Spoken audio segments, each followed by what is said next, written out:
ये अत्यंत आसक्ति का मार्ग है। चित्त वृत्ति सेव्य में इस कोट से आसक्त हो जाए, मैं सेवक हूं, मैं सेवा कर रहा हूं, इसका भी विस्मरण हो जाए, केवल सेवा और सेव्य। ये जो वृंदावन का प्रेम रस है, ये अत्यंत मादक रस है। प्रतिपल उपासक के हृदय में मादकता बढ़ती चली जाती है और वो इस आशव का पान करके, प्रेम रसाशव का, सब कुछ भूल जाता है। एकमात्र अपने सेव्य उसके सामने रहते हैं, मैं बिल्कुल विस्मरण हो जाता है। सखियां देख रही हैं कि प्राणनाथ प्रभु श्यामाजू की तरफ अत्यंत दैन्य होकर विनय कर रहे हैं। श्यामाजू अपने नेत्रों को शलज गंभीर नीचे की तरफ किए हुए हैं। प्रार्थना लालजू की श्रवणेन्द्री तक नहीं पहुंच रही लाडली जू के, क्योंकि वो अंतर प्रीति में डूबी हुई है, अपने प्रीतम के ही चिंतन में। सखी प्रार्थना करती है, बचन आधीन सदार हैं, प्राण प्रेम समुद्र अगाध। प्यारी जू, ये तो आपके वचन मात्र से अधीन है। ये बड़ा गूढ़ विषय है। प्राण रवण सु कत करत बिनु आगस अपराध। बिना किसी अपराध के आप प्राण रवण सु मान कर रहे हैं, मान था ही नहीं। वो तो गाढ़ चिंतन में अंतर्दशा में थी। अचानक ये शब्द पड़े कि प्राण रवण श्री लालजू व्याकुल है, तो चितये कृपा करि भामिनी। बहुत ध्यान देने योग्य वचन। चितये कृपा करि भामिनी, लीन्हे कंठ लगाए, तो सुख सागर पूरित हुए। और सखियों को क्या प्राप्त हुआ? देखत ही ओ शिराय। जब चितये कृपा करि भामिनी और लालजू को कंठ से लगा लिया, तो सुख सागर लालजू पूरित हुए और सखियों का हृदय ये देख करके महासुख में डूब गया। देखत हियो शिराय, लाल ललना मिली, हियो शिरावत। कहां हृदय की स्थिति है? चितये कृपा करि भामिनी, लीन्हो कंठ लगाए, सुख सागर पूरित भय, देखत हियो शिराय। ये रस वृंदावन की रजरानी रसिक शेखर महापुरुष प्रदान करते हैं। जहां प्यारी जू और प्यारे जू का अद्भुत विलास, अद्भुत केली रस बरस रहा है, इस धाम में आप बैठे हैं। पता नहीं कब किस पर कैसे कृपा हो जाए। कृपा के लिए कोई विधान नहीं, किसी पर कभी भी हो सकती है। वो घोर पतित भी हो सकता है, साधन रहित भी हो सकता है, उस पर भी कृपा इस कोटि की कि जो बड़े बड़े ऋषि मुनियों के लिए आनंद, प्रेम, सुख दुर्लभ है, वांछनीय है, वो किसी पतित को प्राप्त हो सकता है। वर्षा है, वो बरस रहे युगल सरकार। श्री ललिता जो आचार्य रूप में प्रकट होकर स्वामी श्री हरिदास जी के रूप में प्यारी जू की दिव्य शोभा का वर्णन कर रहे हैं। इसका पान रसिक चित्त ही कर पाएगा, पर हमारे अहोभाग्य कि हमें कथन और श्रवण करने का सौभाग्य और अधिकार आचार्य कृपा से प्राप्त है। हम इनके हैं इसलिए हम गा सकते हैं, हम इनके हैं इसलिए सुन सकते हैं। नहीं, त्रिभुवन में यह रस, यह रूप, यह बात आगम निगम पुराण अगोचर है। केवल श्रवण मात्र से संसार की आसक्ति रूपी जहर का नाश हो जाता है। जैसे किसी को सांप काटे और असली मंत्र वेदता है, वो मंत्र उच्चारण करता है, पर सांप जिसको काटे हुए वो नहीं जानता कि ये क्या बोल रहा है, पर उसका जहर उतर जाता है। ऐसे ही अभिमान का, वासनाओं का, नाना प्रकार के दुर्गुण दुराचारों का माया के संयोग से ये जहर चढ़ गया है। आचार्य वाणी भले समझ में ना आवे, पर यदि हम श्रद्धापूर्वक श्रवण मात्र करेंगे तो श्रवण सुनत प्रापक रति राधा पद अम्बुज सुकुमार, परम सुकुमार तत्व श्री राधा किशोरी जी के चरणों में प्रीति केवल सुनने मात्र से हो जाएगी, जो अत्यंत दुर्लभ है। स्वामी श्री हरिदास जी महाराज गान कर रहे हैं। द्वैलर मोतिन की एक पुंजा पोति को शादा, नेत्रन दृष्टि लागो जिनि मुएरी।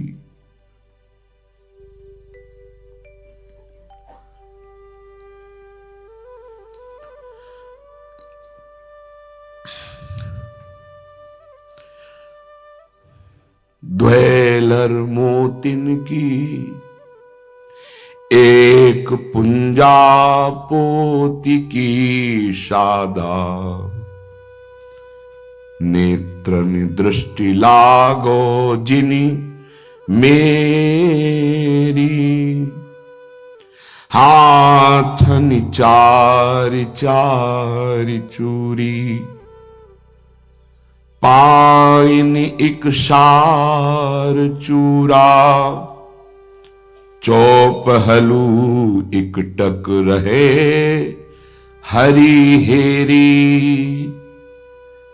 चौपहलू एक टक रहे हरी हेरी।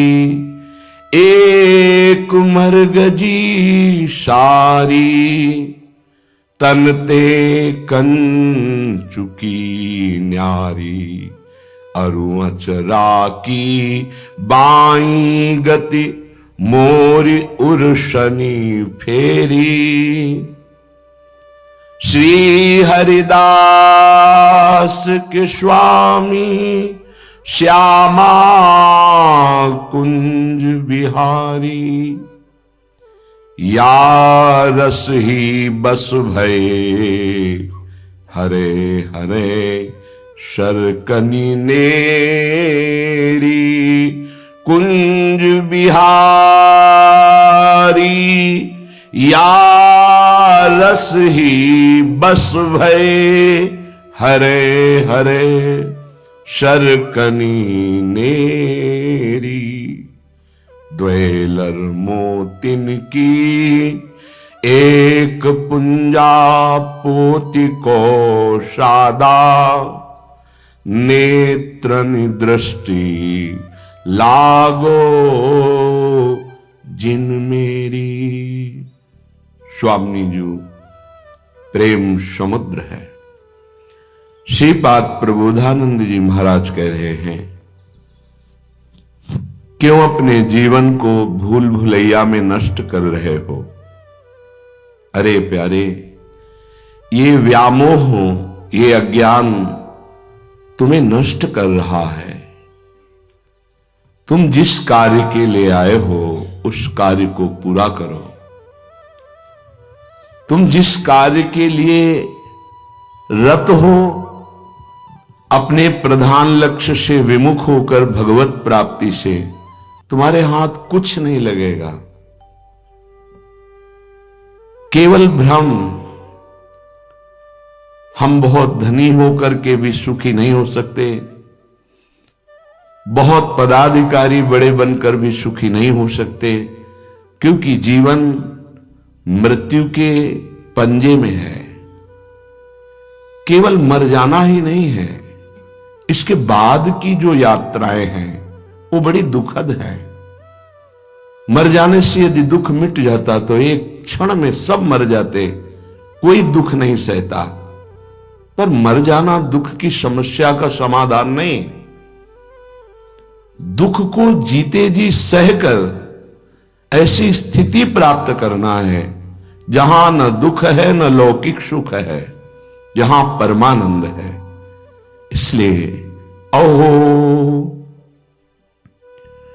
व्यामोहोऽयं क इव दुर्पोहोऽपि महताम्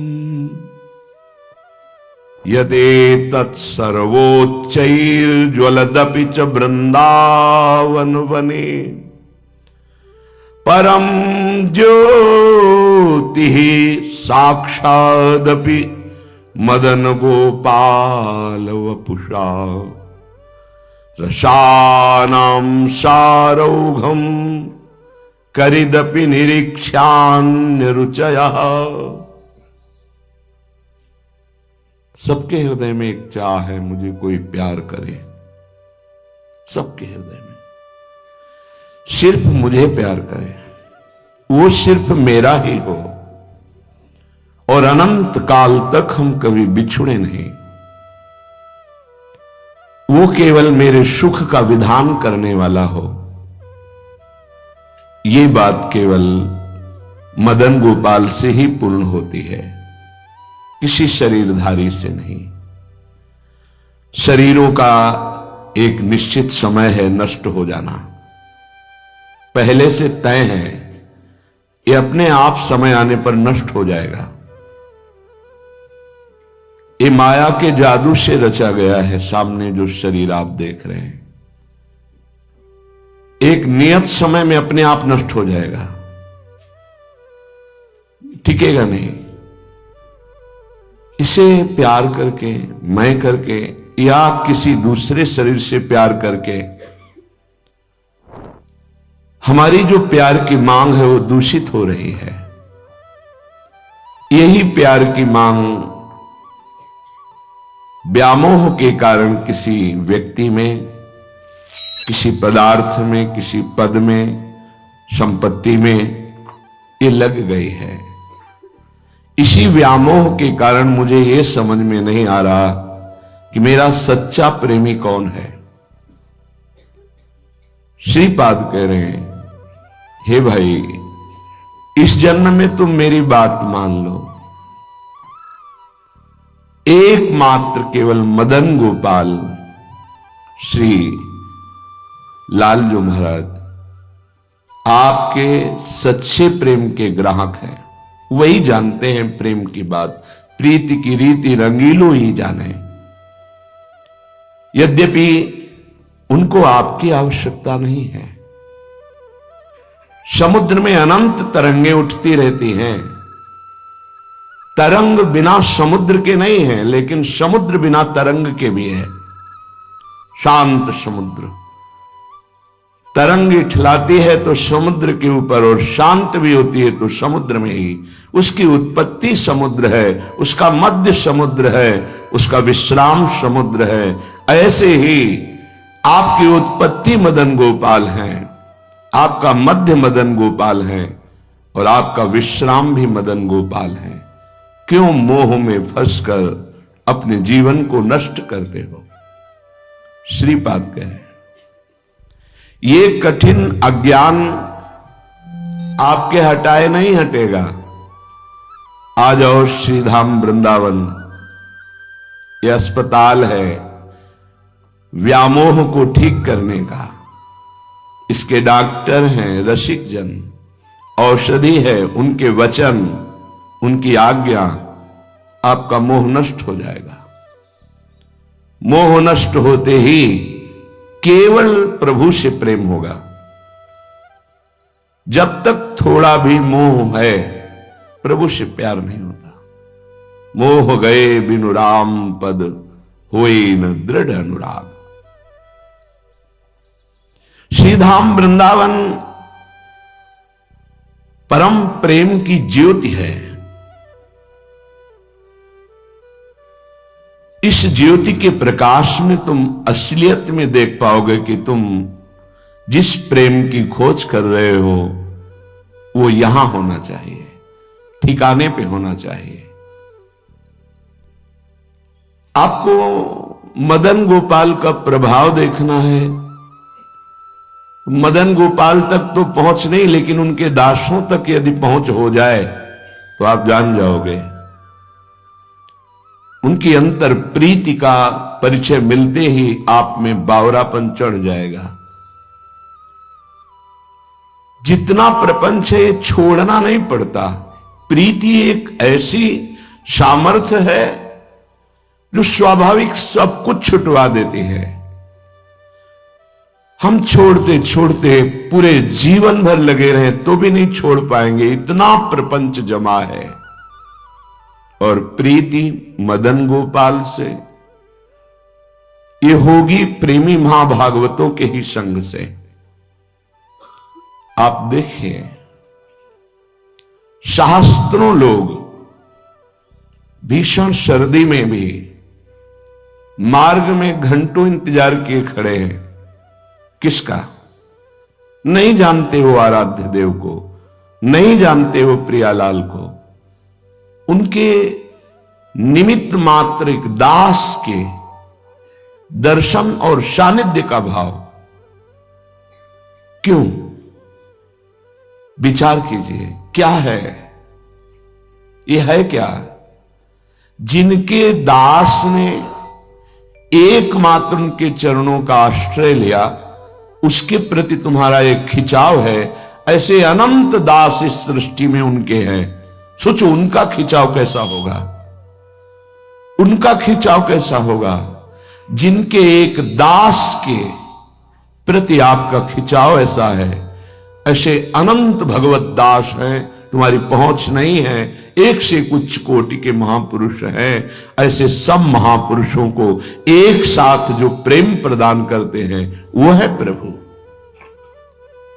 परम संन्यास मार्ग के पथिक पूज्य स्वामी नारायण जी महाराज,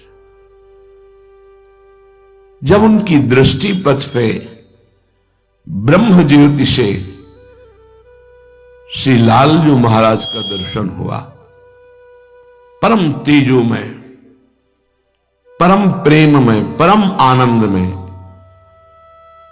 वो खुद वर्णन कर रहे हैं।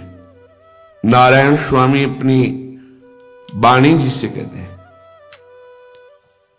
जिस दिन से मैंने देखा इस मदन गोपाल को, अब मैं बरवस अपने चित्त को, मन को, दृष्टि को हटाने की भी कोशिश करूं तो हट नहीं रहा है। मोहन मोहना, मोहन मोहित कर लेते हैं। इनको किसी से मोह नहीं है, पर ये बहुत प्यार करने वाले हैं। किसी ने प्रश्न किया, यदि तुम्हारे आराध्य भगवान श्री कृष्ण हैं तो उनको भी ध्यान करते हुए देखा गया है, वो किसका ध्यान करते हैं? वो अपने प्रेमी जनों का ध्यान करते हैं। एक बार महाभारत के युद्ध में युधिष्ठिर जी महाराज भगवान श्री कृष्ण के शिविर में प्रवेश किया तो देखा ध्यानस्थ बैठे, अश्रु प्रवाह हो रहा है। प्रभु को आश्चर्यचकित हो गए। अभी तक तो मैं यही समझ रहा था बड़े बड़े ऋषि मुनियों के ध्यान का विषय तो आप हैं, आप किसका ध्यान कर रहे हैं, आपका आराध्य देव कौन है। और ऐसी स्थिति की आंखों से आंसू बह रहे हैं।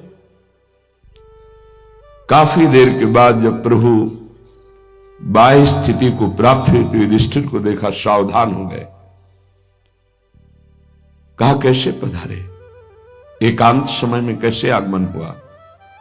बोले प्रभु युद्ध विषयक व्यूह रचना के विषय में हमें जानकारी करनी थी, पर वो बाद में बात करेंगे। पहले मुझे ये बताइए कि जो मैंने आके दृश्य देखा वो आश्चर्यजनक था। भगवान शंकर ब्रह्मा आदि शनकादि कैसे आपसे मिलते हैं मैंने देखा है। आपकी महिमा यत्किंचित आपके प्रभाव से मैं जानता हूं कि सब आपका ध्यान करते हैं, लेकिन आप किसका ध्यान करते हैं। तो कहा प्रभु ने, युधिष्ठिर तुम हमारे आत्मवत हो इसलिए गुप्त बात बताता हूं। जो भक्त मेरे ध्यान में तन्मय रहता मैं वैसे ये यथा माम प्रपद्यन्ते तास्तते भजाम्यहम्, मुझे जैसे बसता। इस समय अशुभ प्रवाह करते हुए सरसैया पर पड़े हुए भीष्म जी मेरे ध्यान में हैं, तो मैं एकांत में भीष्म का ध्यान करके वैसे ही रुदन करता हूं जैसे भीष्म जी। प्रीति की रीत रंगीलो ही जाने। ये जो भजन नहीं करते उनके विविध संशय बने रहते हैं। ये प्रभु एक बार जिसकी दृष्टि में आए उसकी दृष्टि ही नहीं रह गई, दृष्टि ही श्याम बन गए। जड़ चैतन्य कछु नहीं दीखत, जित दीखत श्याम खड़े। कैसे तुम देख पाओगे, तुम्हारी दृष्टि मायाकृत है तो तुम्हें भगवान भी माया में नजर आ रहे। तुम्हारी दृष्टि भागवतिक है तो माया में संसार भी स्वयं श्री कृष्ण है, ऐसा अनुभव होता है, ऐसा नजर आता है। नारायण स्वामी कह रहे मोहन बस गए मेरे मन में, लोक लाज कुल कानी छूट गई, इनकी नेह लगन में, इनकी नेह लगन में। मोहन बस गए मेरे मन में। कैसा आनंद है। सन्यास लिया, अहम ब्रह्मास्मि के मार्ग में चले तो चित्त चोर ने चित्त को चुरा लिया। एक वयोवृद्ध सन्यासी की क्या दशा है। ये जो मेरी कुलकानी सन्यास की लोक मर्यादा ये छूट गई, अपहरण कर लिया चित्त चोर ने। अब तो इसकी लगन में सब कुछ छूट गया। यही प्राप्त करने के लिए मानव देह मिली। जित देखूं तित ही यही दिखे, घर बाहर आंगन में, अंग अंग प्रति रोम रोम में, ये छाए रहे तन मन में। मोहन बसी गए मेरे मन में। नारायण स्वामी जी के क्या करूं, जिधर अब देखता हूं केवल वो ही खड़ा दिखाई देता है। चाहे आंख मूंद लूं घर में अर्थात हृदय में, या बाहर दृष्टि करूं, एक ही बात है। आंख खुली हो या आंख बंद हो, भीतर अंतर्मुख दृष्टि हो या बहिर्मुख दृष्टि हो, केवल श्याम सुंदर, केवल मदन गोपाल, केवल मोहन, दूसरा नहीं रह गया। कितनी उच्च कोटि की अवस्था आ गई। अंग अंग प्रति रोम रोम में, एक रोम भी देखता हूं तो श्याम सुंदर दिखाई देते हैं। अपने अंगों को देखता हूं तो श्याम सुंदर दिखाई देते हैं। तन में देखता हूं तो श्याम सुंदर, मन में देखता हूं तो श्याम सुंदर। कैसे सुंदर हैं। कुंडल झलक कपोलन सोहे, बाजू बंद भुजन में, कंकन कलित ललित मणिमाला, नूपुर धुनि चरणन में, मोहन बस गए मेरे मन में। घुंघराली अलकावली मकराकृत कुंडल कपोलों में चमक रहे हैं, चमकते हुए नीलमणि की कांति के से कपोल। अजान बाहु अपने शरणागतों को अभय देने के लिए फड़क रहे, अभयद भुज दंड मूल पीनन शशानु।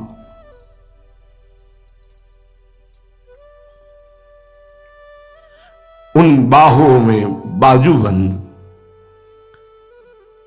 सुंदर कंकण, श्री चरणों तक लटकती हुई बनमाला, श्री चरणों में नूपुर ध्वनि, लूट लिया मुझे नारायण स्वामी। मेरे तन में मेरे मन में केवल मोहन बस गए। चपल नयन भ्रकुटी वर बाकी, ठाढ़े सघन लतन में नारायण। शब्द देखिए, बिन मोल बिकी मैं, कहां हम ब्रह्माष्टमी और कहां बिकी मैं, दासी बना लिया। चपल नयन भ्रकुटी वर बाकी, ठाढ़ो सघन लतन में नारायण।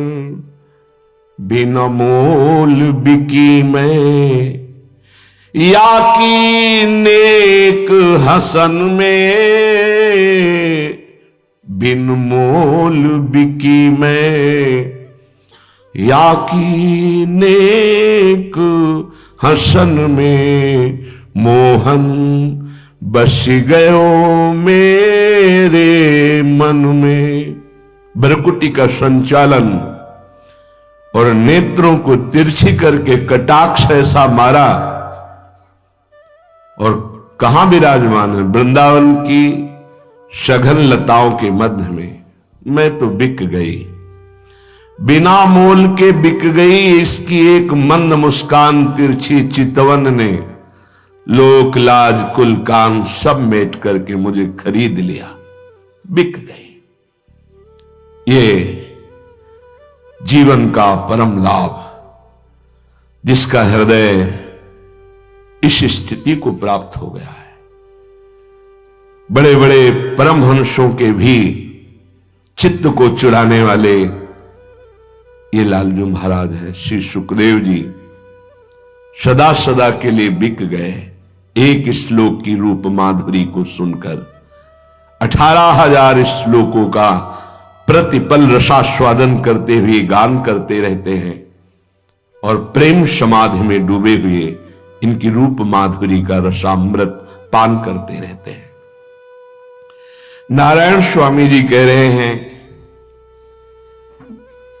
सखी ऐसा है, एक बार नेत्रों में आ जाए ना इसका रूप, वो किसी काम का नहीं रह जाता। बड़े कृपा पात्र हैं जिनका ये शिकार करते हैं अपने नेत्र रूपी बाणों से, बड़े कृपा पात्र हैं। पर वो कृपा कब किस पर हो जाए इसकी कोई तिथि तारीख योग्यता नहीं है। कृपा के लिए योग्यता नहीं है। पुरुषार्थ और कृपा अलग अलग मार्ग है। उपासक पुरुषार्थ से चलता है, पर पूर्णता कृपा से ही होती है। तुम्हारी कृपा तुम्हारी रघुनंदन, जाने भगत भगत उर चंदन। आपकी कृपा से ये जान पाते हैं भक्तजन कि आप भक्तों के हृदय को शीतल करने वाले हैं।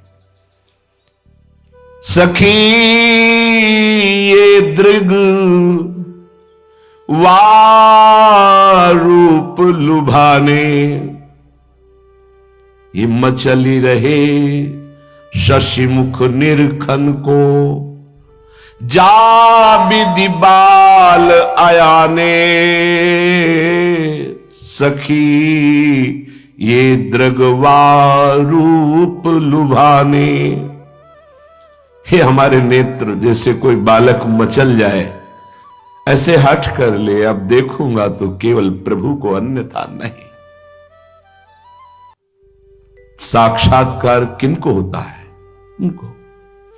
जैसे कोई बालक हट कर लेता है मुझे ये चाहिए, फिर वो अपनी जिद में अड़ जाता है, ऐसे सखी मेरे नेत्र उस रूप में हट कर लिए कि आप नहीं,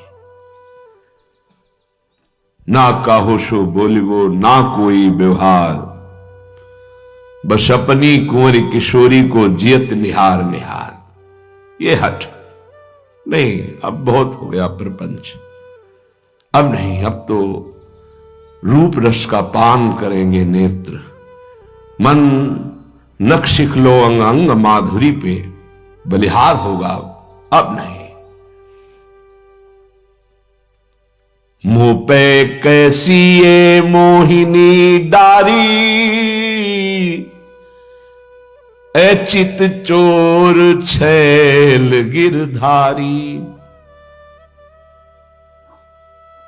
बड़े बड़ों की आह निकलती है जब इनके प्रेम का रंग चढ़ता है। महाप्रभु चैतन्य देव जी गंभीरा मंदिर में जो स्थिति, हा कृष्ण, हा प्राण प्यारे, अद्भुत स्थिति।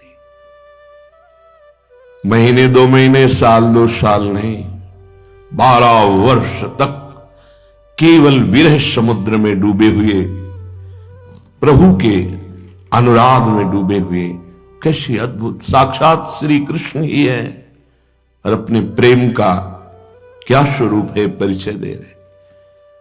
हा कृष्ण, जब महाप्रभु रुदन करते तो सबकी छाती फटती थी। महाप्रभु जब कहते हा कृष्ण तो पशु पक्षी जिनके कानों में ये ध्वनि पड़ती वो भी बोल पड़ते थे हा कृष्ण। जैसे भोरी सखी हा किशोरी कह के जब यमुना किनारे रुदन करती तो आने जाने वाले, यमुना जी का अवगाहन करने वाले ब्रजवासी सब प्रार्थना करते, अगर मेरे थोड़े भी भजन और सुकृत है तो लाडली देखा नहीं जा रहा, इन बाबा को आप दर्शन दे दे। ऐसे आर्त भाव से पुकारते हैं। क्या जीवन है, जरा विचार करो अपना क्या जीवन है। हम उन्हीं प्रियाजू की शरण में, हम उन्हीं प्रभु की शरण में है जहां ऐसी स्थिति होती है। गृह कारज में जी न लगत है, ये खान पान सब खारी, मुंह पे कैसी ये मोहिनी डारी, निपट उदास रहत हूं सजनी। ये उपासक जो भगवत साक्षात्कार करने की योग्यता में आता है तो स्थिति आती है। गृह कार्य, इसका तात्पर्य केवल गृहस्थी के गृह कार्य से नहीं है, इस गृह कार्य से। वो भूल गया कब क्या करना है, शरीर की शुद्ध नहीं है, देह शुद्धि।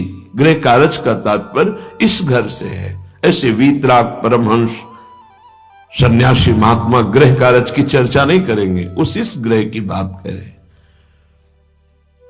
देखो, गृह कारज में जी न लगत है, खान पान लगे खारी, कैसे जीऊं। जिसको पैर पसार कर छोड़ने में अच्छा लगता है, अभी भगवत दर्शन भगवत प्राप्ति करवट बदलते बदलते रात बीत जाती है, आंखों में नींद नहीं है, हृदय में चैन नहीं है, बस सिर का रखा हुआ तकिया वस्त्र गीला होता रहता है। हा प्रियाजू, हा लाडली, कौन जाने उसके हृदय की व्यथा केवल हृदय आराध्य जानते, बाहरी कैसे जाने। नहीं खान पान ते भावे है, नहीं कोमल वसन सुभावे है, सब विषय लगे ते खारा है, हरि आशिक का मग्न हारा। मुंह पे कैसी ये मोहिनी डारी, निपट उदास रहत हो, जब सो सूरत देखी तिहारी। संग की सखी देत मुहि धीरज, सब बचन कहत हितकारी। एक न लगत कही काहू की, कहत कहत सब हारी। मुँह पे कैसी ये मोहिनी डारी। संग के सब साधक उपासक समझाते हैं, अरे धैर्य रखो, प्रभु मिल जाएंगे। मुझे सुहाई नहीं देता, कुछ सुनाई नहीं देता, किसी की बात मुझे अच्छी नहीं लगती। तुमने क्या ये मोहिनी डाल दी लालजू, कुछ अच्छा नहीं लग रहा। रही न लाज सकुच गुरजन की, तन मन सुरति बिसारी। नारायण मोहि समझ बावरी, ये हसत सकल नर नारी। लालजू अब तो मुझे कोई मर्यादा, कोई सिद्धांत, कोई नियम नहीं बांध सकता, सब धुल गए। सब लोग हंसते हैं, कहते हैं पागल हो गए हैं।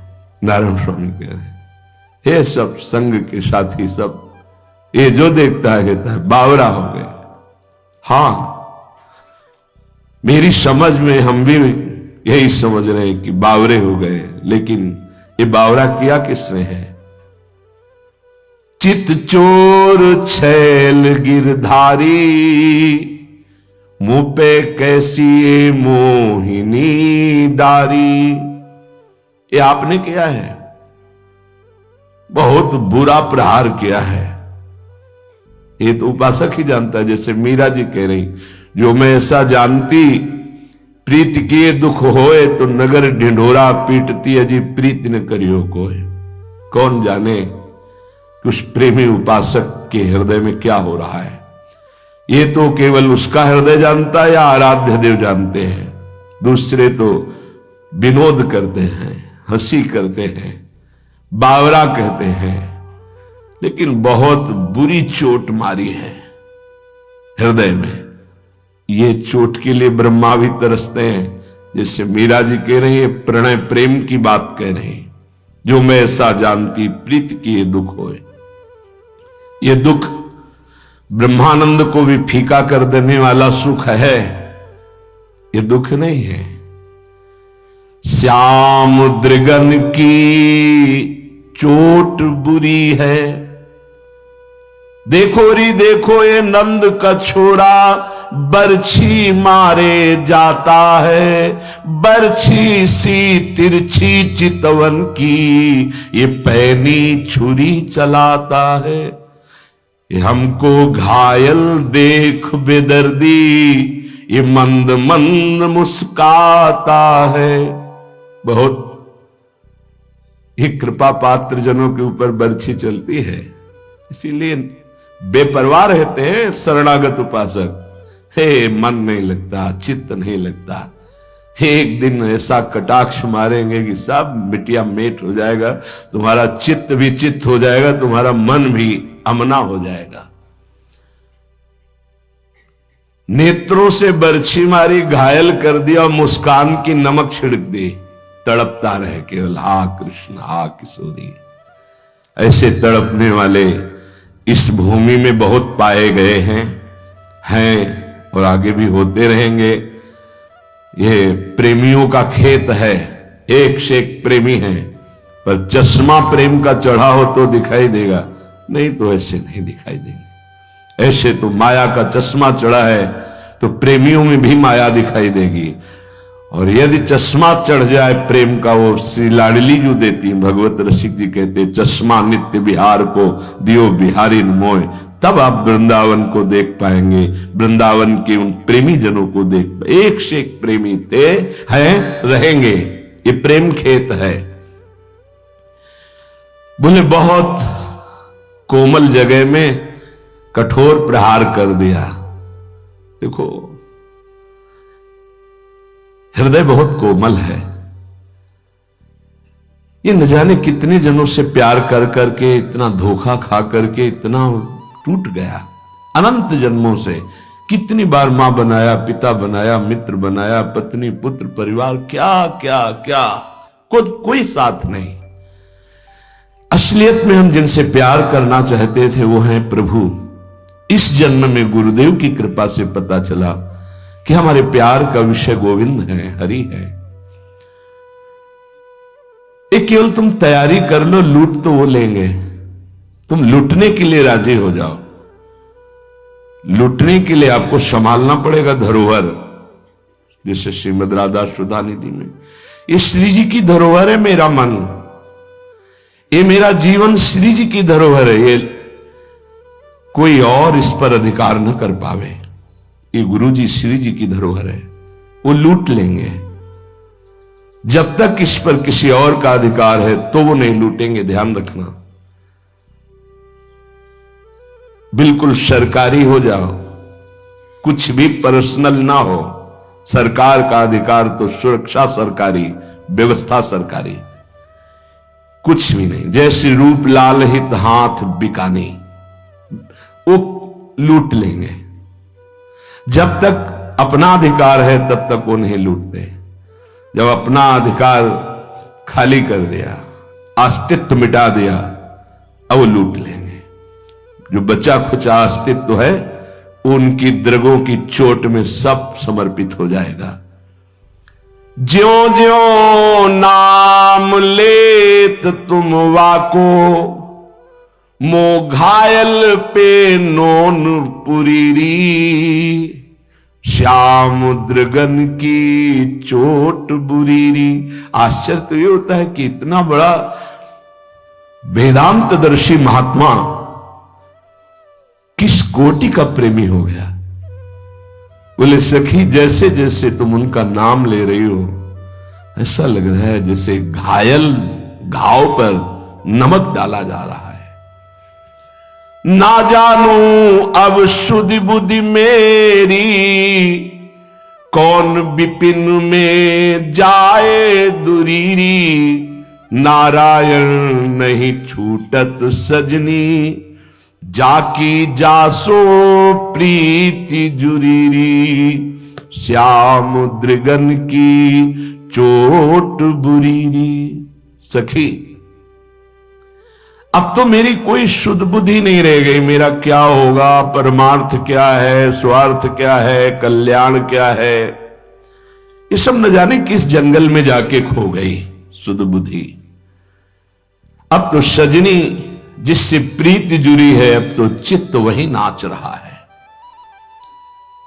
अब कुछ भी हो जाए, लगन नहीं छूटे ऐरी बीर,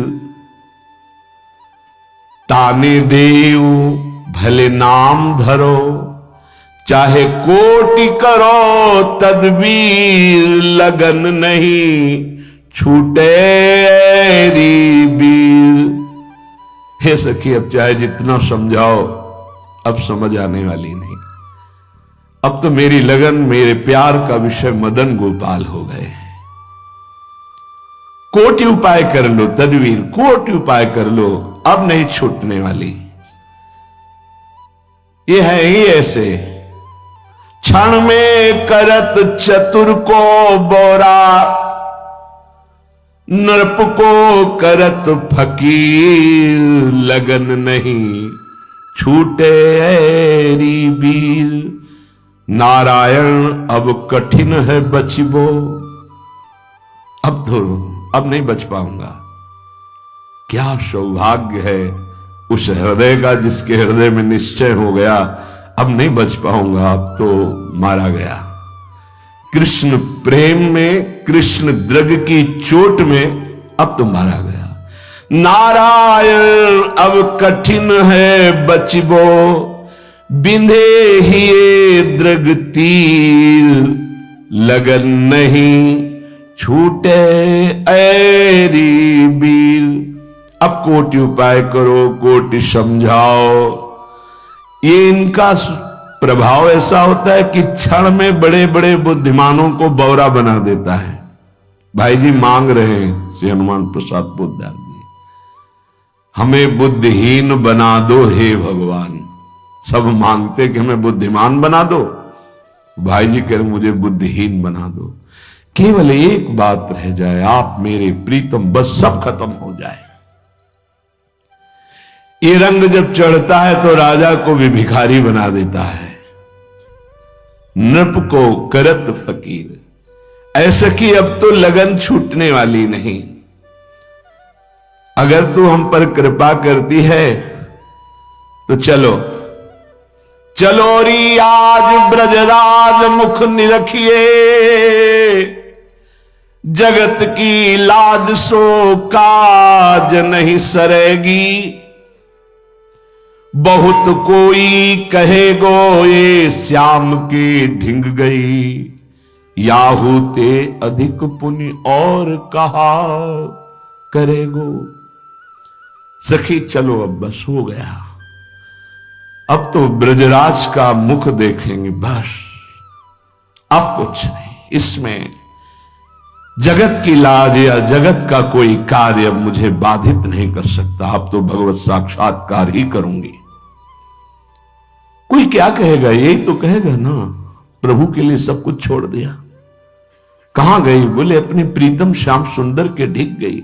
अब लाज, संकोच, मर्यादा, गृह कार्य, अब कोई भी भगवत साक्षात्कार में बाधा नहीं पहुंचा सकते। नाचबे लगी तो फिर घूंघट कहा, सूर रण में चढ़े पे कौन सो डरेगो। बेग निज प्यारे ते मिलो नारायण, बहुरी ऐसो सखी दाव कब परेगो। जब नाचने निकली तो घूंघट कैसा, जब युद्ध के निकली तो घाव की परवाह क्या। बहुत बढ़िया दाव है सखी, ब्रजराज को इस जन्म में देख ले, नहीं तो आगे अवसर नहीं मिलेगा। यही बात श्रीपाद कह रहे हैं। अहो व्यामोहयम का इव दुर्पोहो भी महताम। कैसा व्यामोह है, कितना बड़ा अज्ञान है कि परम लाभ भगवत साक्षात्कार के लिए तुम्हें मानव देह मिली। परम प्रेम में ब्रह्म ज्योति स्वरूप मदन गोपाल के साक्षात्कार करने की बात छोड़कर तुम संसार के भोगों की प्राप्ति में अपने जीवन को नष्ट कर रहे हो। लेकिन तुम्हारे लिए एक अवसर है, जितनी भी आयु बची आ जाओ वृंदावन, रसिकों का संग करो और उनकी आज्ञा के अनुसार अपने जीवन को बना लो। इसी जन्म में, बहुत कम समय में भगवत साक्षात्कार हो जाएगा। ये जब तक क्यों में बनी रहती तब तक ठाकुर जी चुपचाप देखते रहते, दौड़ ले दौड़ ले। कल एक उपासक से कहा था, ये अपनी बुद्धि को दौड़ाना बंद करो। एकांतिक में प्रश्न गए, ये बंद करो, बहुत दौड़ रहे हो, कहीं नहीं हो। उन्होंने स्वीकार किया, हां बहुत बुद्धि दौड़ती है। जब तक दौड़ती है तब तक विश्राम नहीं। इसे पकड़ाओ, प्रभु के नाम को पकड़ाओ, रूप को पकड़ाओ, लीला को पकड़ाओ, धाम को पकड़ाओ, इसको विश्राम दो। बहुत दौड़ चुकी है, नहीं जान पाओगे। तुम्हारी बुद्धि प्राकृतिक है और जिसको जानना है वो चिदानंद है। वो स्वयं जनाना चाहे तो तुम जान जाओगे। सोई जानई जे देहु जनाई। कैसे जानोगे? दैन्य हो, रो, प्रार्थना करो, ये जो सत्संग है, ये जो वाणी गायन है, ये जो नाम जप है, ये सेवा है, इसी को देख कर कोई रीझ जाते हैं। समस्त अनुभव उनकी रीझने पर अपने आप प्रकाशित हो जाता है। पूज्यपाद श्री उड़िया बाबा जी महाराज अपनी वाणी में कहते हैं, देखो उपासक, बाह्य और अभ्यंतर दो प्रकार की साधना होती है। बाह्य साधना का फल होता है अभ्यंतर साधना प्रारंभ हो जाना, अंतर की साधना। ये जो बाह्य साधना हो रही, इसका फल है अंतर की आसक्ति अपने आराध्य देव में जुड़ जाए। उठते बैठते चलते फिरते, चलत फिरते उठते बैठते एकमात्र अपने आराध्य देव बसे। देखो क्या चल रहा है आपके अंदर, कैसा चल रहा है। फुर्सत कब है किसी की बात, किसी को देखना, किसी को सुनना, कब फुर्सत है। आप लोग केवल किसी को ही देखते रहते हो, किसी की ही बात करते रहते हो, किसी के ही विषय में चिंतन। तो तुम्हारा विषय क्या है? तुम्हारा आराध्य देव कौन है? किसका चिंतन कर रहे हो? क्यों समय नष्ट कर रहे हो? किसी के विषय की क्यों वृत्ति क्यों अंदर लिए हुए हो? ये जितने भी नाम रूप है, ये सब मिथ्या है, मायामय है। इन्हीं का चिंतन करते हुए तुम उपासक कहलाओगे? नहीं, छोड़ो। किसी की तरफ नहीं देखना, किसी की बात नहीं करनी, हमें अपनी तरफ देखना है, हमें अपने प्रीतम की बात करनी है। बाहे आप सत्संग में बैठे हैं, बाहे आप जबरदस्ती सेवा में लगे हैं। जबरदस्ती शब्द इसलिए है कि अगर आप बाहे उत्साह पूर्वक लगे तो अंतर एकांत में आपका चिंतन और हो ही नहीं सकता। अंतर में एकांतिक चिंतन केवल प्रिया प्रीतम का होता है। पूरे जीवन साधक साधक ही रहता है। तन मन के बिछुरे नहीं, पर चाह बढ़े दिन रैन।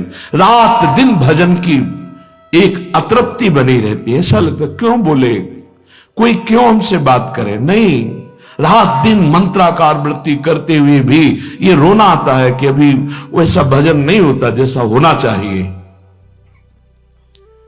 अगर बाह्य साधना से आभ्यंतर आंतरिक साधना प्रारंभ नहीं हुई तो अधूरा जीवन है।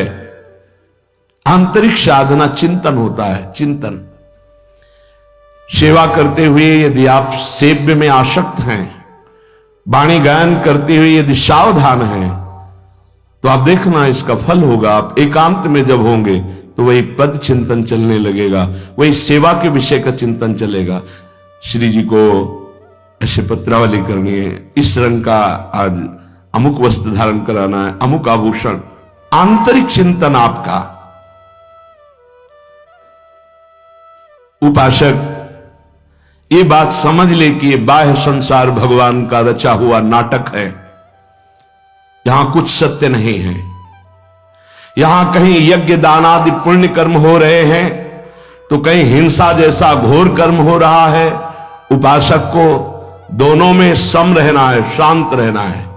न घोर कर्म से न शुभ कर्म से भागवतिक दृष्टि रखनी है। ये बहुत सावधानी, तब अंतर साधना प्रारंभ होगी। कहीं घोर कर्म हो रहा है, कहीं बहुत पुण्य हो रहा है, कहीं कोई पैदा हो रहा है, कहीं कोई मर रहा है, कहीं किसी का ब्याह हो रहा है, कहीं किसी का ब्याह संबंध विच्छेद हो रहा है। बड़ा खेल हो रहा है। हम इस खेल को देखने नहीं निकले। हमारा जन्म इस त्रिगुणात्मिका माया खेल से हटने के लिए हुआ है। हम चिदानंद खेल देखने के लिए। तो इसका चिंतन छोड़ो। जिससे उपासक के सौभाग्य का विषय होता है जब गुरुजन उसके पीछे पड़ते हैं। तुम्हारे सौभाग्य हैं जो तुम्हें कोई टोक रहा है। जिस दिन उनको हृदय से पता चला कि तुम अवहेलना करते हो, कुछ नहीं हो तुम्हारा मार्ग अवरुद्ध हो जाएगा। उनके प्यार को, उनके दुलार को, उनके शासन को आप अवहेलना ना करें। जिस समय जो दिनचर्या है, अगर आप कृपा मान करके उसे स्वीकार करेंगे तो अभ्यंतर साधना प्रारंभ हो जाएगी। गुमान नहीं, तुम कुछ नहीं हो। तुमसे जो बात की जाती है, तुम्हें जो प्यार दुलार किया जाता है, तुम्हारे जो मन को आह्लादित किया जाता है, वो चुराने के लिए, प्रभु को देने के लिए तुम नहीं दे सकते। बीच में पोस्टमैन का काम करेंगे, तुम्हारे मन को चुराकर आराध्य देव को दे देंगे। अगर इस चेष्टा को ये माना जाए कि हमसे प्यार करते हैं, ये हमको दुलार करते, तो भूल में मत रहना। पूरे विश्व में एकमात्र आराध्य के देव के कार्य के सिवा संतों का कोई दूसरा कार्य नहीं होता। आपको डांटना या आपको प्यार करना, दोनों कार्य केवल आराध्य देव की आज्ञा से, उनकी उपस्थिति में, उनके आदेशानुसार होता है। ऐसा मत समझना संतों की आंख तुम पर गई तो श्री जी का आदेश हुआ इसलिए तुम्हें देख रहे हैं। संत अगर तुमसे संभाषण कर रहे हैं तो श्री जी ने कृपा की कि इससे बात करो, इसलिए बात कर रहे हैं। नहीं समझ में आ रहा, अभी नहीं समझ में आ रहा। समय क्रॉस हो जाने तो, निकल जाने तो फिर समझ में आएगा। ये बार बार आपको अवसर नहीं मिलेगा। जो जगाया जा रहा है ना रोज, ये जगाया जा रहा है। खूब सोना, जगाने वाला नहीं मिलेगा। समय का इंतजार करो। आज जो तुम गुमान करते हो, आज जो तुम मनमानी करते हो, एक दिन तुम्हें रुलाएगा। ये मनमानी एक दिन तुम्हें पश्चाताप की आग में जलाएगा, क्योंकि यहां जो तुम्हें प्यार करेगा वो तुम्हारा शोषण करेगा। ध्यान रखना, तुम्हारी वृत्तियों का, तुम्हारे धर्म का, तुम्हारी आस्था का खिलवाड़ होगा। अगर भगवान कृपा कर रहे हैं तो निकल चलो, मान लो हमारी बात। छुप छुप के मन को गलत मार्गों में ले जाने की वृत्ति, ये तुम्हारे लिए हानिकारक होगी। वो देख रहा है, सर्वज्ञ देख रहा है। तुम क्या समझते हो? बच्चे हो।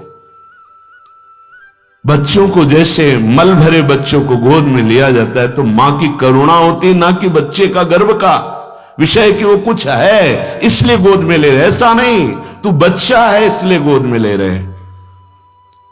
अगर पिता मां घुटने के बल होकर के तुम्हें पीठ पे चढ़ा रहे हैं, तुम्हारे साथ घोड़ा घोड़ा बन के खेल रहे, तो वो ऐसे नहीं, वो तेरे लिए उतरे हैं, वो तेरे लिए घोड़ा बने हुए हैं। मेरा बच्चा, पर बच्चा समझता है कि जैसे मैं वैसे ही है। नहीं, बहुत सावधान। समय है, समय बहुत बलवान होता है, वो आपको शिक्षा दे देगा। अभी अगर सावधान हो जाओ तो बाह्य और अभ्यंतर दोनों में साधना प्रारंभ हो जाएगी, आप महान बन जाओगे। जब जीव हठ करता है, मुझे भोग चाहिए, विषय चाहिए, तो बड़े करुणा में हरिये दे देते, ले खेल और अपने साथ खेल। वही तो बने हुए पत्नी, वही पुत्र, वही पति, वही बने हुए, तुम समझ नहीं पा रहे। अगर गुरु कृपा से तुम्हारे बात समझ में आ जाए कि इन खेलों से अब मैं वो करके आगे बढ़ना चाहता हूं, वो बहुत जल्दी साधना के सोपान पर चढ़ जाए, पर समझ नहीं रहे। संत की हर चेष्टा ऊपर उठाने के लिए होती है। अभी बहुत दुलार है प्यारी जो आप पर बरस रही, मान लो, निकल चलो इस माया प्रपंच से। किसी की तरफ मत देखो, किसी का चिंतन मत करो। देखो तुम लोगों का बिहारी जो के ऑफिस में रजिस्टर है, और रजिस्ट्रार रोज उसको देख रहा है, हर हृदय के रजिस्टर को। पक्का समझना, कोई हृदय ऐसा नहीं है जिसके रजिस्टर की जांच ना होती हो। पर जितना आप समर्पित हो उतना आपको डांट लगेगी। अगर समर्पित नहीं हो तो हाथ जोड़े जाते हैं और ऐसे कहा जाता है कि देख लो आप देख लो। धिक्कार है यदि गुरुजन ऐसा कहे, गुरुजन ऐसा कहे, देख अगर अब दोबारा दृष्टि उधर गई तो इतना अधिकार दे देना चाहिए। तन मन प्राण गुरुदेव को समर्पित मेरा अधिकार ही नहीं। पर प्रायः इससे चूक हो रही है, इसीलिए अभ्यंतर साधना का जागरण नहीं हो रहा। बाह्य क्रियाएं हो रही, अभ्यंतर साधना गुरु कृपा से जागृत होती है। ध्यान रखना, अभ्यंतर साधन मार्ग गुरु कृपा, उसी अभ्यंतर में भाव देह का प्रादुर्भाव होता है। जितना आप अपने आप को बचा के रखेंगे उतने अभ्यंतर में पर्दा लगा रहेगा, बाहरी तो आपका चलता ही रहेगा। और जितना आप अपने आप को समर्पित करते जाएंगे अभ्यंतर पर्दा हटता चला जाएगा। इस बात को अच्छे से समझ लीजिए। साधक को इस नाटक से हटना होगा। कहीं घोर कर्म, कहीं शांत कर्म, कहीं पुण्य कर्म, कहीं पाप कर्म इस नाटक में हो रहे हैं संसार के। तुम्हें हटना होगा। यहां तक कि तुम्हें अपने पास रहने वाले के भी जीवनचर्या के विषय में ज्ञान नहीं होना चाहिए। अगर आपसे पूछा जाए कि आपके बगल वाले कमरे में जो साधक रहते हैं उनकी दिनचर्या क्या है, तो आपका उत्तर यही होना चाहिए कि अपरिचित हैं हम। तब हमारी जो हृदय की बात है वो तुम पर लागू हो जाएगी। अच्छा, सही सही महाराज जी, हम नहीं जानते कि वो बगल वाला साधक क्या, उसकी दिनचर्या कैसे। नहीं, आप तो वहीं रहते हैं, फिर भी हम नहीं जानते। हम तो सेवा से निकले, अपने कमरे में चले गए, चुप, किसी से कोई चिंता नहीं। ये रहनी अगर आपके अंदर आ गई तो अभ्यंतर साधन जागृत हो जाएगा। बात पकड़ लीजिए। प्रत्येक उपासक कोई भी, हमें किसी के विषय में चिंतन करने का अधिकार नहीं है। हमें प्रिया प्रीतम के विषय के चिंतन, अगर हमको करुणा है कि इसका मंगल हो जाए तो उसका अधिकार गुरुदेव और आचार्य को वो संभालेंगे। हम तो अपने हृदय को देख रहे हैं। हमारी सामर्थ्य नहीं कि हम उनको संभाल सके। इसलिए अगर हमारी प्रियता भी है तो हम प्रार्थना आचार्य और गुरुदेव से मन में करते हैं कि आप संभाल लेना, कहीं साधक भटक न जाए। हमें राग द्वेष पूर्वक चिंतन नहीं करना। ये 5 बड़े पवित्र हृदय में बातें आती हैं। पहला, ये समझ लीजिए कि सत्य से बढ़कर के कोई साधना नहीं है। सत्य, आपकी वाणी झूठ बोलना बंद करे यदि भगवत प्राप्ति करनी। हमें क्या बिगाड़ लेगा कोई, क्या बिगाड़ लेगा? हमें सत्य बोलना। अगर हमसे गलती हो गई, हम सत्य बोल रहे हैं तो प्रायश्चित हो जाएगा। हां, आप दंड दो, आप तिरस्कार करो। सत्य, सत्य से बढ़कर कोई साधना और कोई धर्म नहीं। पहला, आपकी वाणी में सत्य हो, आपके आचरण में सत्यता हो, आपके हृदय में सत्यता हो। ये महापुरुषों के वचन हैं। दूसरा, मौन से बढ़कर कोई तपस्या नहीं। पकड़िए, आप वाणी को मौन दीजिए, जितना आवश्यक उतना उचित बोलिए, सत्य बोलिए, धर्मयुक्त बोलिए, नहीं तो मौन हो जाइए। ये दिन भर पागलों की तरह बातें करते रहना, व्यर्थ की ग्राम्य वार्ता, जगत वार्ता। ये तुम भगवत प्राप्ति के मार्ग के वीर पुरुष हो, तुम्हें व्यर्थ का शब्द नहीं। वाणी से अपनी शक्ति का ह्रास मत करो। बहुत जो प्रपंच की बातें करता है वो कभी अध्यात्म में नहीं चल सकता, क्योंकि ऊर्जा शक्ति वाणी के द्वारा नष्ट हो गई है। जो बहुत देखते हैं इधर उधर, सब टेलीविजन, मोबाइल, नेत्र शक्ति नष्ट हो गई। बहुत सुनते हैं, उनकी श्रवणेंद्रिय नष्ट हो गई। उनकी श्रवणेंद्रिय की जो आध्यात्मिक सामर्थ्य है खो दी। आप साधक हैं, आप संचय कीजिए, खोने के लिए नहीं है। पहला है, सत्य से बढ़कर कोई साधना और धर्म नहीं। ध्यान रखिए, झूठ बोल रहे हैं, माला हाथ में है, किस बात के तुम साधक हो? बिल्कुल असत्य संभाषण नहीं होना चाहिए। आपसे अमुक मिले जी, बिल्कुल सत्य। क्यों हम झूठ बोले?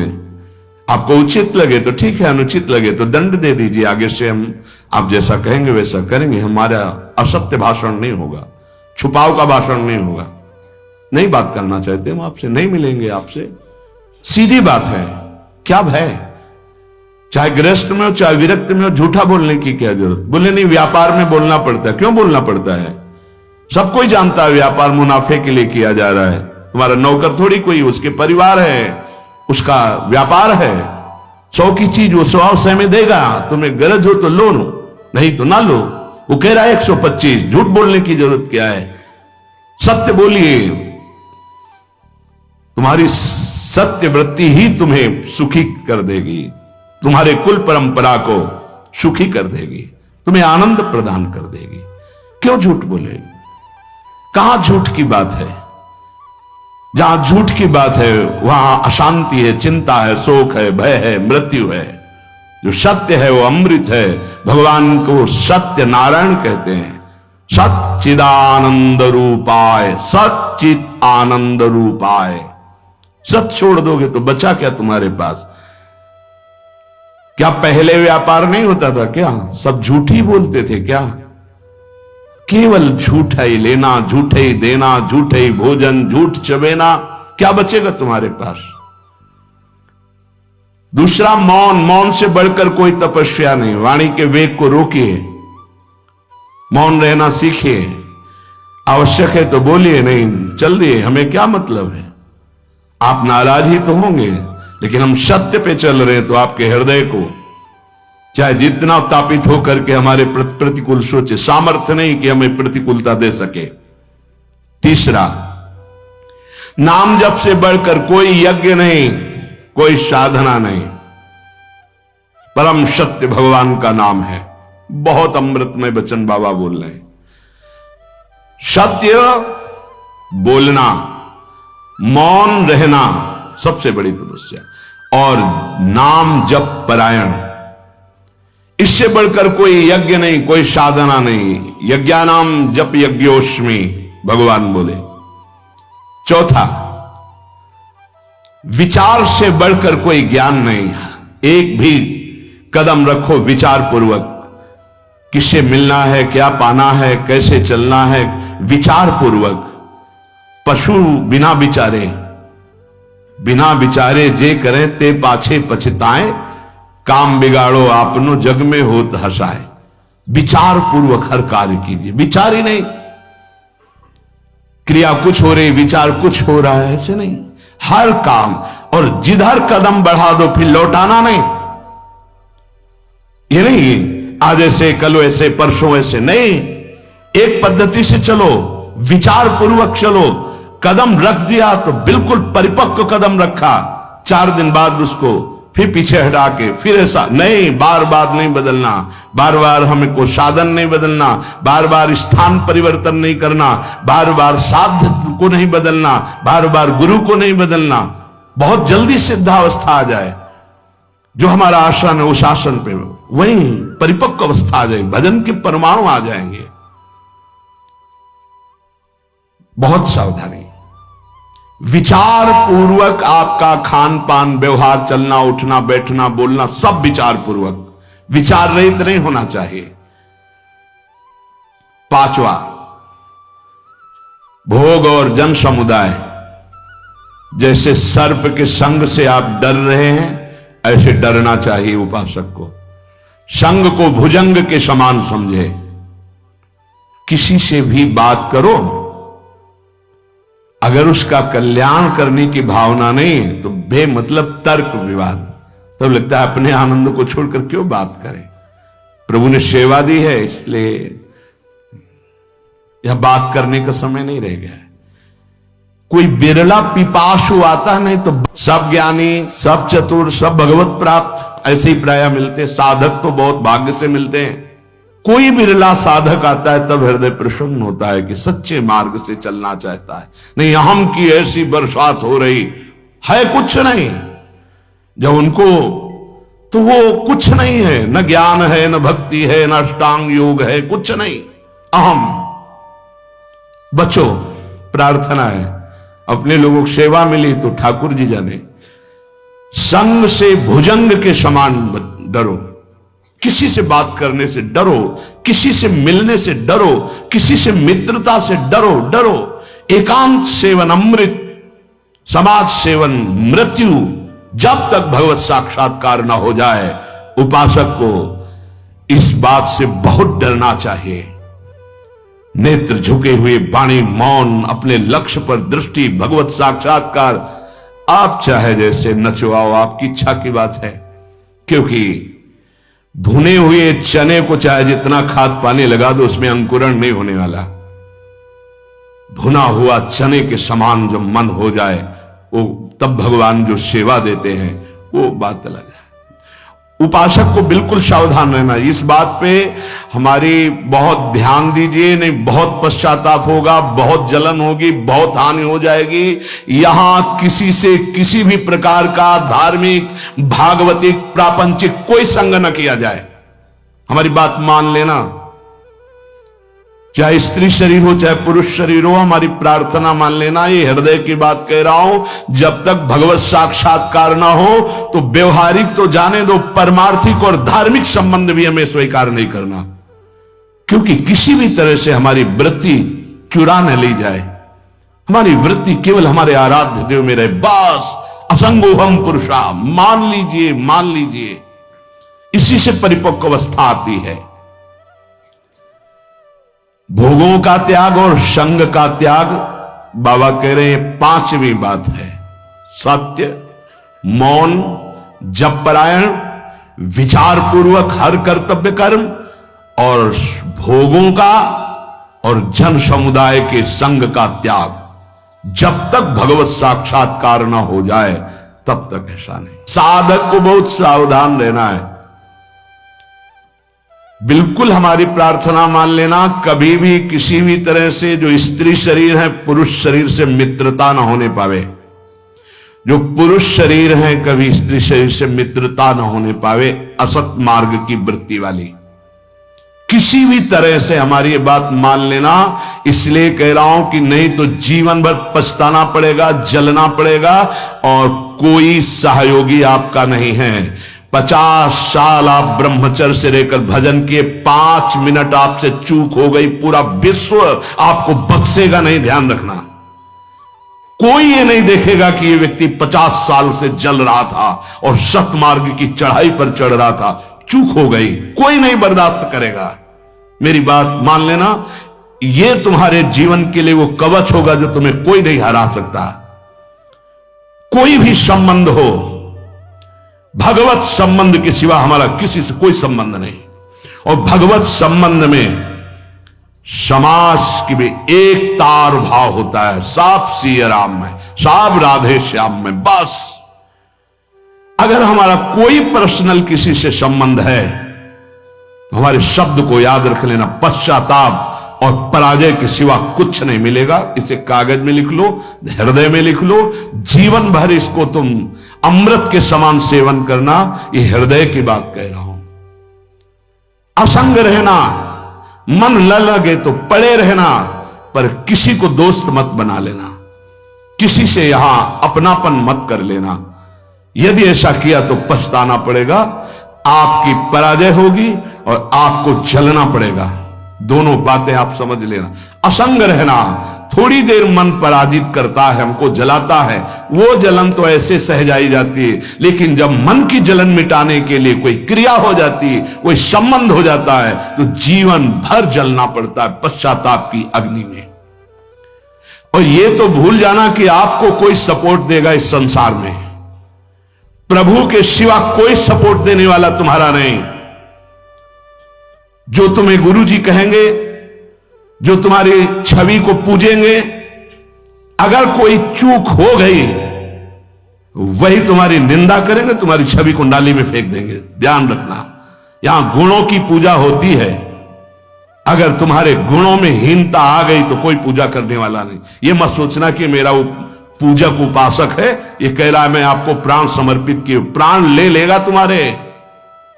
शब्द याद कर लो, तुम्हारे प्राण ले लेगा प्राण समर्पण करने वाली बात कहने वाला। यदि धर्म से चूक गए, यदि अपने नियम से चूक गए, कभी प्रभावित मत होना किसी की मीठी बातों में, किसी की मीठी मुस्कुराहट में, किसी के मीठे अपनेपन में। ये हृदय से बोल रहा हूं, इसे स्वीकार कर लेना। अगर सतमार्ग में शूरवीर बनकर अंतिम समय तक निष्कलंक रहना है तो किसी से भी मित्रता नहीं करनी, किसी से भी।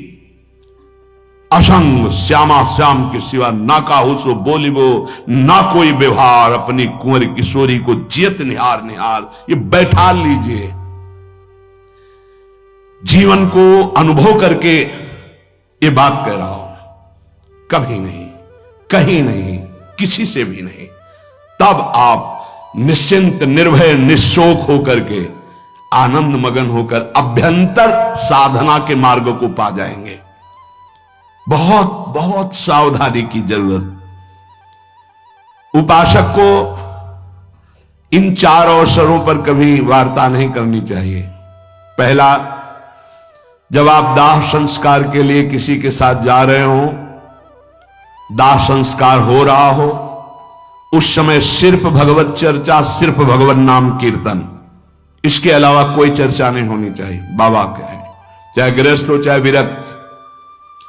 शौच के समय, लघु शंका के समय मौन। स्नान जब प्रारंभ हो गया तब यमुनाष्टक या मंत्र आदि जो भी, शौच में मौन, लघु शंका में मौन। किसी बीमार के पास कभी जाइए, भगवत नाम कीर्तन कीजिए, भगवत चर्चा कीजिए, अन्यथा मत जाइए। अगर जहां हो किसके पास जाएंगे, भगवत चर्चा नाम कीर्तन करने का अधिकार वहां नहीं दिया जाएगा तो मत जाइए। प्रभु के मंदिर में सीढ़ी में प्रथम कदम रखते ही मौन आश्रय ले लीजिए। कोई भी वार्ता नहीं होनी चाहिए। अगर चूक हो गई, किसी की वहां निंदा हो गई तो वज्र का लीक पाप बन जाएगा। किसी का दोष मंदिर में मत देखिए। सीधे गए, प्रभु से आंख मिलाई, नीचे सर झुकाया, बाहर हो गए। 1 मिनट, 10 मिनट, 1 घंटा, जितना दर्शन कर पाओ, बस इतना। ये सत्संग है, सावधानी।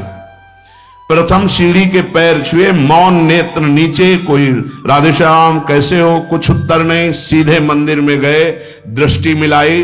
जितनी देर दृष्टि सह पाए रूप, उतनी देर रूप देखो, आंख नीचे करो, वापस मंदिर से आ जाओ।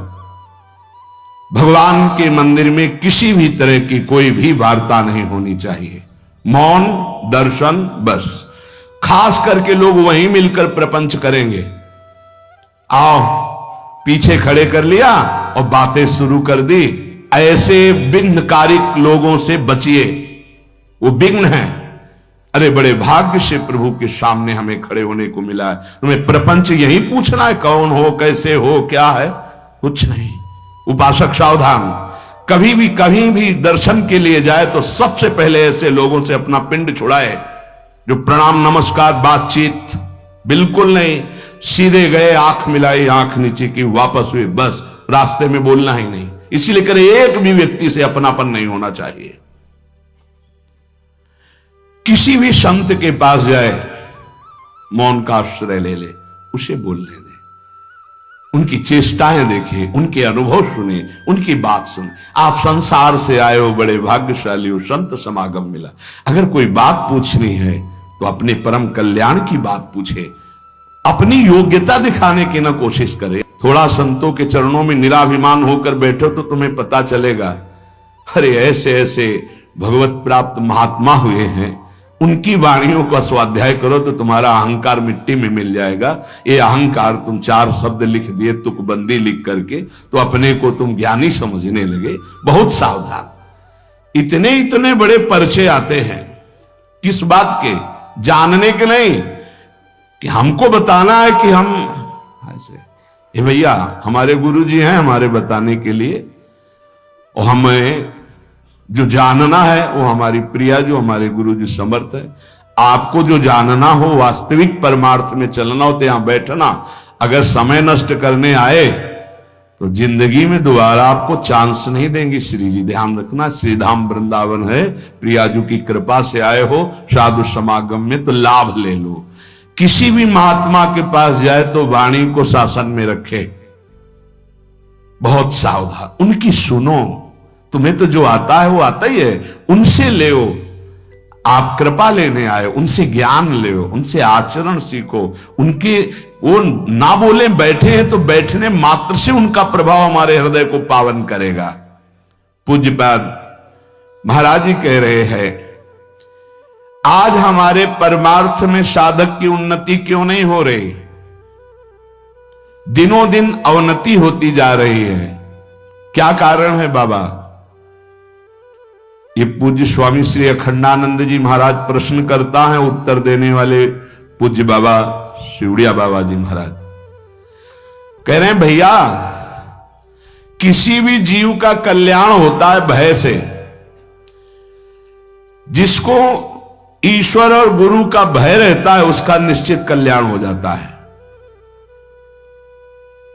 जिसको गुरुदेव से भय हो, समझो ईश्वर की अत्यंत कृपा उसके ऊपर है। गुरुदेव से भय पक्का। बोले साधकों का जो उन्नति होनी चाहिए, जो लाभ मिलना चाहिए, वो क्यों नहीं मिल रहा? स्वामी जी पूछ रहे, श्री स्वामी अखंडानंद सरस्वती जी। पूज्य बाबा कह रहे, भाई उन्नति और कल्याण भय से होता है। जब तक ईश्वर और गुरुदेव का भय नहीं होगा तब तक कल्याण नहीं हो सकता। भगवान की अत्यंत कृपा समझो, जिस उपासक पर अपने गुरुदेव का भय है, होना चाहिए, होना चाहिए, गुरुदेव से भय होना चाहिए। जिसको अपने गुरुदेव से भय लगता है उसके द्वारा अपराध बनने की संभावना बहुत कम होती है, क्योंकि डर लगता है कि गुरुदेव सब कुछ जानते हैं, सर्वज्ञ हैं, वो जान जाएंगे, हमारी गलती को जांच जाएंगे, फिर हम उनके सामने क्या उत्तर देंगे। हमारा मन भयभीत होकर सतमार्ग में चलता है। गुरुदेव अल्पज्ञ नहीं है, वो सर्वज्ञ है।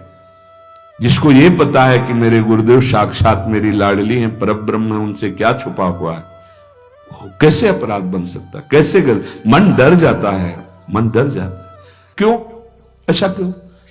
क्योंकि अस्तित्व तो नहीं है, हमारा अस्तित्व तो वो है। ऑफ, पूरी बिजली ऑफ, क्या करोगे? उनके हाथ में बटन है, ऑन तो लाइट प्रकाश सब चल रहा है, ऑफ तो इसमें जनरेटर साइड वाला काम नहीं करता। ये सीधे गुरु कृपा ही केवलम। इसमें ये नहीं कि किसी दूसरे से जाके हम कृपा कि कोई और सिद्ध हो और हमारे हृदय को ऑन कर दे, वो केवल गुरुदेव से ही होगा। इसलिए केवल गुरुदेव, दूसरा नहीं। गुरु सेवा तज करें जे बान, यह है अधर्म यह है सभान, कान न रसिकन मेरा है। अगर गुरु से विमुख बात हो हृदय में आ गई तो जीवन का क्या सार। जीव यदि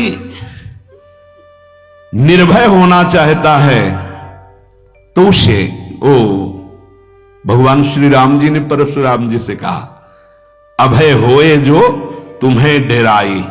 महाराज वैसे तो काल भी सामने हो ललकार दे तो रघुवंशी कभी कदम पीछे नहीं रखते, पर अगर तुमसे डर जाए तो अभय हो जाए। तभी तो उनके होश खराब हो गए कि ये कौन है जो ऐसी प्रवीण वाणी बोल दिए। होगा, मुझे संशय हो रहा है, आप इस धनुष में प्रत्यंचा चढ़ाइए, क्योंकि साक्षात भगवान श्री हरि का धनुष देत चाप आप ही चली गए हो, और ये तो वही है जिनका धनुष है। फिर चरणों में प्रणाम करके, अभय हो ये जो तुम्हें डेराई। वही निर्भय हो सकता है जो गुरुदेव से भयभीत रहता है।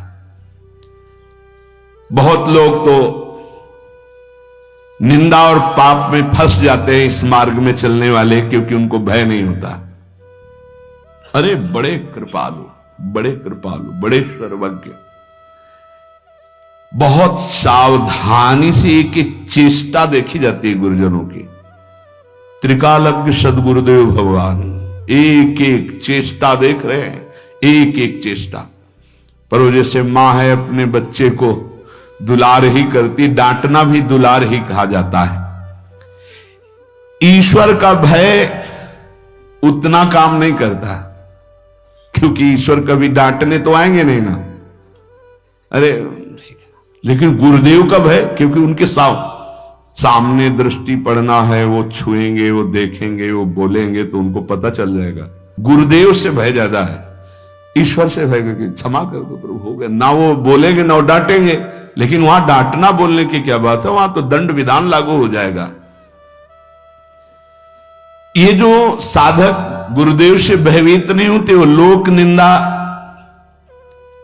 समाज निंदा में, पापाचरण में उतर जाते हैं। उनको कोई डर नहीं होता, क्योंकि डांटने वाला कोई नहीं। माया गिद्ध बना देगी। गुरुदेव की कृपा से ही कोई सिद्ध होता है, नहीं तो माया रौंद देगी। बाबा कह रहे वो लोक में, निंदा में और पाप में फंस जाता है, क्योंकि गुरुदेव का शासन नहीं। ईश्वर का भय दूसरे नंबर पर, गुरुदेव का भय पहले नंबर पर। जब गुरुदेव का भय रहता है तो लोक और परलोक दोनों मंगलमय हो जाते हैं। अब जिन्होंने गुरुदेव नहीं बनाया है तो ईश्वर का भय स्वीकार कर लो, भगवान सर्वत्र देख रहे हैं, तुम जो भी कर रहे हो और हिसाब भी वही करेंगे। शरणागत का, भक्त का, शिष्य का हिसाब भगवान के हाथ में नहीं, ध्यान रखना, गुरुदेव के हाथ में है, भगवान उनके हाथ में है, आराध्य देव गुरुदेव के हाथ में है, गुरुदेव के हाथ में हमारा पूरा जीवन और पूरा हिसाब है। मनमानी आचरणों से कभी श्री जी तुम्हें अनुभव में आएंगी, खत्म खेल। जैसे गुरु की सीमा में रह जाता है तो रोज आनंद, रोज अब उसको वैराग्य लगता तो लगता मेरा वैराग्य नहीं, नहीं आपका वैराग्य नहीं, आपका अनुराग नहीं, ये गुरु प्रदत्त है, गुरु कृपा प्रदत्त है। अगर सीमा उल्लंघन किए तो आपको पता चल जाएगा कि आपका कनेक्शन हटा तो आप में वो वस्तु ही नहीं है। जिसको जहां भी परमार्थ का अनुभव हो रहा है गुरु कृपा से हो रहा है, और गुरुदेव से भयभीत रहना चाहिए, गुरुदेव की आज्ञा का उल्लंघन ना हो। गुरुदेव हर समय में देख रहे हैं, डरना चाहिए। अगर डरपोगे तो माया तुम्हें निर्भय कर देगी, पक्का। एक बार परिक्रमा लगा रहे थे गुरुदेव भगवान, तो एक दृश्य हमने देखा था, जब बाहर भ्रमण, कबीरपंथी महात्मा, उनका नाम बहुरंगी बाबा गांव के लोग कहते थे, बहुत रंग के कपड़ों को जोड़कर वो पहनते थे, तो गांव के लोग एक अलग नाम रख देते हैं। गुरु नाम अलग होता दिया हुआ और गांव के लोगों का नाम अलग हो, तो बहुत रंग के कपड़े पहने का उनको बहुरंगी बाबा कहते थे। बड़े ही हष्ट पुष्ट जवान से क्या अपराध बना ये कोई नहीं जानता, पर वो एक लठिया लेकर वो साहब साहब ऐसे जाते और धम्म से पीठ में मारते, वयोवृद्ध संत। 25 बार ऐसा हो और बस वो पीछे हटते, फिर जब ऐसे कहते फिर साहब साहब ऐसे, तो गुरुदेव खड़े हो गए, बोले अहो भाग, धन्याति धन्य उस शिष्य को जो अपने गुरुदेव के से, और उससे माया काल भी नहीं छू सकता, गुरु कृपा पात्र को काल भी नहीं। मतलब गुरुदेव भगवान एकदम प्रफुल्लित हो गए बात सुनते ही।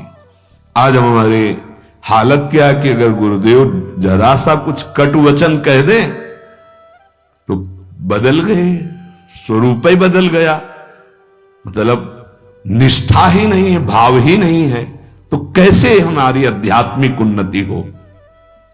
संसार में 4 प्रकार के जीव होते हैं, प्रवाही, कर्मी, भक्त और ज्ञानी।